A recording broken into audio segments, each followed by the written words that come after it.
Assalamualaikum warahmatullahi wabarakatuh.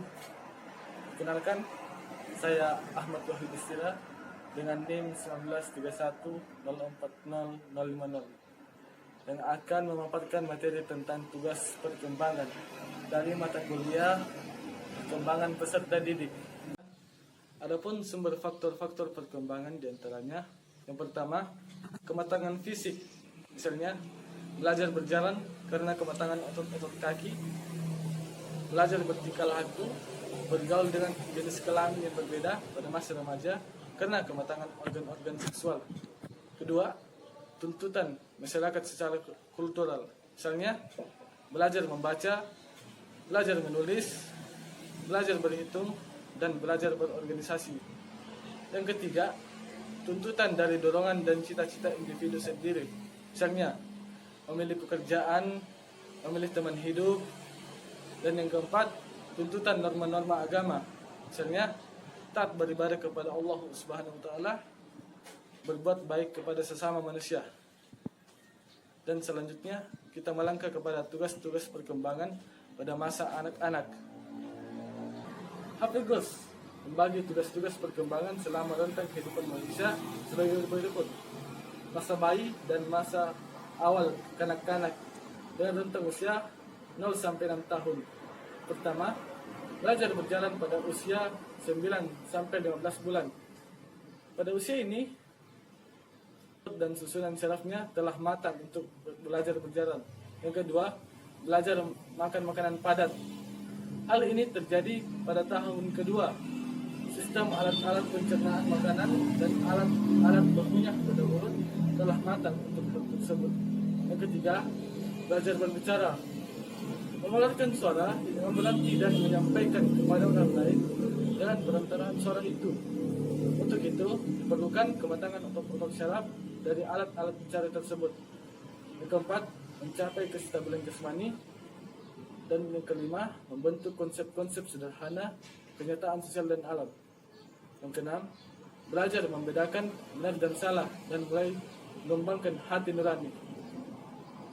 Iya, lanjut kita ke tugas perkembangan pada masa remaja. Yang pertama, mencapai hubungan yang lebih matang dengan teman sebaya. Yang kedua, mencapai peran sosial sebagai pria dan wanita. Tiga, menerima keadaan fisik dan menggunakannya secara efektif. Empat, mencapai kemandirian emosional dari orang tua dan orang dewasa lainnya. Lima, mencapai jaminan kemandirian ekonomi. Enam, memilih dan mempersiapkan karir atau pekerjaan. 7. Mempersiapkan pernikahan dan hidup berkeluarga. 8. Mengembangkan keterampilan intelektual dan konsep-konsep yang diperlukan bagi setiap warga negara. Yang ke-9, mencapai tingkah laku yang bertanggung jawab secara sosial. Dan yang ke-10, memperoleh seperangkat nilai dari sistem etika sebagai petunjuk atau pembimbing dalam bertingkah laku. Dan yang terakhir, beriman dan bertakwa kepada Tuhan Yang Maha Esa. Kita melangkah kepada tugas perkembangan pada masa dewasa awal. Yang harus kita lakukan yaitu mampu menjalin hubungan lebih matang dengan sebaya dan jenis kelamin lain. Yang kedua, mampu melakukan peran-peran sosial sebagai laki-laki dan wanita. Yang ketiga, menerima kondisi jasmani dan dapat menggunakannya secara efektif. 4. Memiliki kebersendirian emosional dari orang tua dan orang dewasa lainnya. 5. Memiliki perasaan mampu berdiri sendiri dalam bidang ekonomi. 6. Mampu memilih dan mempersiapkan diri untuk sesuatu pekerjaan. Yang ke-7. Belajar mempersiapkan diri untuk perkawinan dan hidup berkeluarga. 8. Mengembangkan konsep-konsep dan keterampilan intelektual untuk hidup bermasyarakat. 9. Memiliki perilaku sosial seperti yang diharapkan pada masyarakat. 10. Memiliki seperangkat nilai yang menjadi pedoman bagi perbuatannya. Dan kemudian kita melangkah kepada tugas-tugas perkembangan pada masa dewasa akhir. Pada masa dewasa akhir, yang harus kita lakukan yaitu memiliki tanggung jawab sosial dan kenegaraan sebagai orang dewasa. Kedua, mengembangkan dan memelihara standar kehidupan ekonomi. Yang ketiga, membimbing anak dan remaja agar menjadi orang dewasa yang bertanggung jawab dan berbahagia. Yang keempat, mengembangkan kegiatan waktu senggang sebagai orang dewasa. 5. Menerima dan menyesuaikan diri dengan perubahan-perubahan fisik sebagai orang setengah baya. Dan yang terakhir, menyesuaikan diri dengan kehidupan sebagai orang tua yang bertambah tua. Lanjut, kita beralih kepada tugas perkembangan pada masa orang tua atau usia lanjut. Pada masa usia lanjut yang harus dilakukan itu, yang pertama, menyesuaikan diri dengan kondisi fisik dan kesehatan yang semakin menurun.